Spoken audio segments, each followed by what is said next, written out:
సింహాసనగతా నిత్యం పద్మాశ్రితకరద్వయా శుభదాసు సదాదేవి స్కందమాత యశస్విని.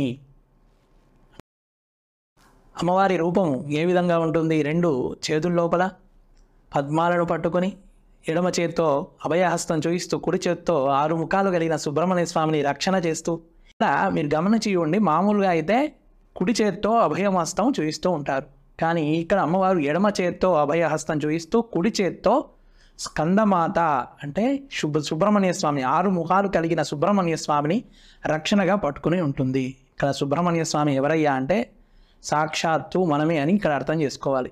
మనల్ని అమ్మవారు రక్షణ చేస్తూ ఉన్నట్టి అవతారమే ఈ స్కందమాత అవతారం.